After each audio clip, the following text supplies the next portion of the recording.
যখন তুমি নিজের রক্তের মানুষের দ্বারা কষ্ট পাবে, তখন তুমি একবার নবী ইউসুফ আলাইহিস সালামের কথা মনে করো। তিনি কিভাবে নিজের ভাইয়ের দ্বারা প্রতারিত হয়েছিল।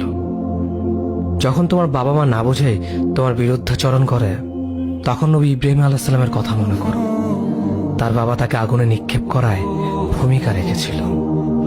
যখন তুমি সমস্যা থেকে পরিত্রাণের জন্য কোনো পথ পাবে না, তখন ইউনুস আলাইহিস সালামের কথা ভেবো। তিনি কতটা সময় তিমি মাছের পেটে আটকা পড়েছিল।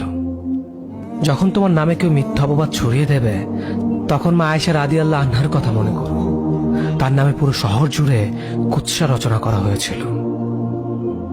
যখন তুমি অসুস্থ ব্যথার যন্ত্রণায় কাতরাতে থাকো, তখন নবী আইয়ুব আলাইহিস সালামের কথা ভেবো। তিনি ভয়ঙ্কর এক ভাইরাসজনিত রোগে আক্রান্ত হয়ে তোমার থেকে বেশি কষ্ট পেয়েছিল। যখন তুমি দিনের কোনো বিধান নীতিতে যুক্তি খুঁজে পাও না, তখন নবী নূহ আলাইহিস সালামের কথা ভেবো। তিনি কোনো প্রশ্ন ছাড়াই মরুভূমিতে নৌকা তৈরি করেছিল।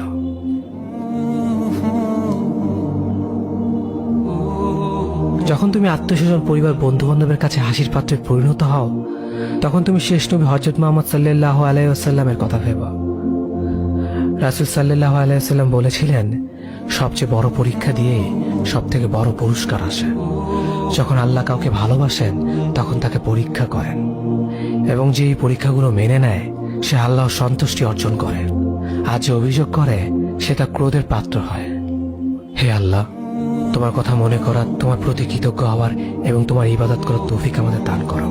আমিন। যেভাবে তুমি সন্তুষ্ট হও, সেভাবেই আমাদের পরিচালিত করো।